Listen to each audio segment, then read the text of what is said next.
All right, so here's a quick sneak peek at CMX2. That's right, guys. Color Map X is back. We have version 2.0, now called CMX2, and we at NBP Retouch Tools are absolutely thrilled. So let me give you a quick rundown of some of the things that it can do. So we have it open right now. I went ahead and extracted a palette of the shot that we're looking at. But what I want to show you right now is how intelligent it is and how creative it can be for you to explore extracting and applying color palettes from other images, which is the hallmark of CMX. It always has been. So here's a shot of Freya, and we have these other shots that we can pull from. Now, if you are familiar with Color Map X1, up to 1.5 was the last version we had. If you're familiar with CMX1, then you know how this concept works. So let's go ahead and show you how it works in general to kind of refresh and recharge.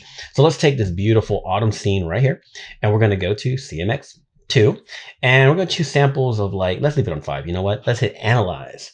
Okay, it's going to take that, give it a second, boom, and now we have a palette. Now, if we look at the shot versus the palette, we see that the balance is actually really, really good. In other words, the amount of like this black right here, which is like a blue-black, very subtle blue, exists in the trees. And you can see that, you know, in terms of the ratio of how much black there is to the rest of the palette, it's there. The very subtle light blue in the roadway here is reflected on the right side. This is not just an arbitrary analysis of the image and then evenly spaces out the swatches into a gradient. It's actually a very smart analysis that the algorithm does. Now, unlike CMX1, one of the first things I want to show you guys is CMX2. I can change the samples now. Let's say we slide the slider from 5 to 6, 7, 8, 9, all the way to 10. CMX2 has a full analysis of your image when you hit Analyze, and then it gives you back the samples that you asked for, but it can also arbitrarily change it depending, you know, after you analyze it, you can change it. You don't have to worry about, you know, okay, hit Analyze again. You already have that analysis in there. And as it starts to get more and more samples, you see more colors that are indicative and representative of the color that you're pulling. Now that's cool, but let's talk about how we can apply it in smart and cool ways. Let's go back to the image here of Freya, okay? So let's apply it. We're gonna arbitrarily apply it with the default settings. That's down here, Apply Gradient. So we hit Apply Gradient, and there it is. If you're familiar with CMX1's output, especially with the way I usually recommend with a soft light blending mode of the gradient map, then you see the result. On, off, on, off, on. But now is where CMX2 really shines. So we have that palette applied, and we can do so much with it. Normally in CMX1.x, we would have to delete it and start over or modify the gradient directly. Here, check this out. So let's have the panel. We have the panel still open, and we're selected on the CMX folder that's been output. Now we can change things on the fly right here. We can change the opacity. See, so I'm gonna turn it up really high. Okay, and I'm gonna take it all the way down. See that? If I double click on the word opacity, it resets it to the default, whatever the default setting might be for you. Right now I had it at 100. So let's put it back to 50. On top of that, I can change the samples right now. And it's gonna modify, it's gonna adjust how the image looks. It's a very subtle difference, but you can see as I slide the samples around, it changes the effect. Let's put the opacity really high so you can see, okay? Let's slide it up. See that? That red starts showing up in the mix. See that? So we can change this slider and make this actively work. But now, one of the problems that happens with the original CMX is that you have a palette like this, but then you have these colors that might stick out. This red is an example right here. See this red right here? In CMX1, we could delete that color if we wanted to in the panel. But now we can do a couple other things like Command or Control click the color, and now it's gone. It's no longer involved. See down here, this is the output gradient that we're working with. So now that red is gone. So we don't have it nearly as strong. So that red doesn't stick out. If I hold down Control Command again, I can turn that red back on. But I also have a smoothness slider. Watch this. When I take the gradient and smooth it out, you see how it blends the colors a little bit better together? Blends the colors. Here's the original palette that it found. And here's me slowly blending it, making it smoother. So I can take the essence of the autumn scene and I can analyze it. But if I have these weird bands, even this yellow orange in the middle is a bit of a band, you don't have to go to 100% smoothness. But what about like a 65% smoothness? And you notice how, oh, this is active. We don't have to reapply. It's done. It's active. Then I can take the opacity down to maybe like a 76%. And the level, I can brighten the overall luminosity of that palette. And there we go. Off, on, off, on. Take the opacity down just a bit and then lightness level up a little bit. Off, on. We've taken this autumn scene right here and we've applied it to the shot of Freya smartly. And we can always go back and change it. We can always come back here. We can change the samples down if we want. We can turn them back up if we want. And that is just the main interface. That's just the main UI. There's an advanced editor, which we'll talk about in another video.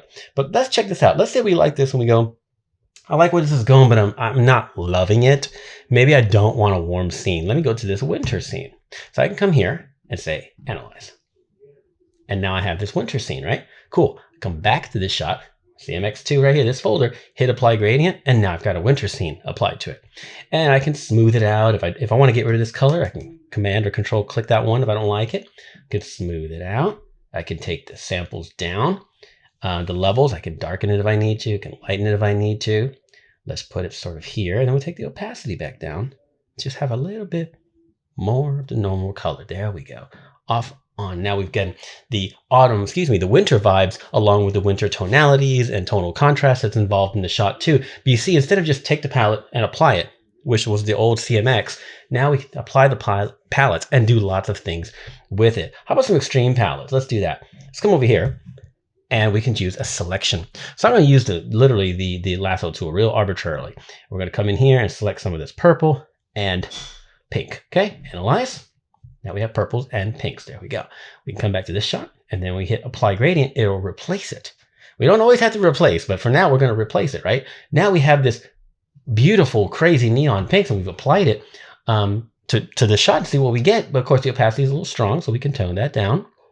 So maybe something like that. There we go. And here again, we can check the smoothness if we don't want it to be quite as stark from these colors. I could smooth it out, etc. Take the opacity down and went from this to that. And again, if we don't like that, we can come back here and let's choose like a fiery set of tones, reds down to yellows, analyze, there we go, and then apply. And now we have reds and yellows. Here's a perfect example of how the smoothness is going to help us. You see the banding on her face from the sharp, strong drop off of the gradient. We can smooth that out and we can see how her face gets so much smoother and nicer, but still has the essence of the gradient that we extracted. So let's take the opacity well down, something like that, okay? And off, on, okay? Well, let's do one more just for fun. We're gonna leave the opacity here. You know what, double click opacity, reset it, double click levels to reset it, that'll work. And we're just gonna leave that alone for a minute. Let's go ahead and pull some blues. So this kind of blue area right here, there we go. Actually, you know what, I'm gonna hold down shift, and I'm gonna take some of these yellows. Let's get crazy. Analyze, and now we have this strange palette. And if we were to apply it, okay, we immediately have banding and some darkness, etc. And instead of thinking the palette was a failure, we can play with it. So we'll take our smoothness up to blend it together. That already helps the vibe.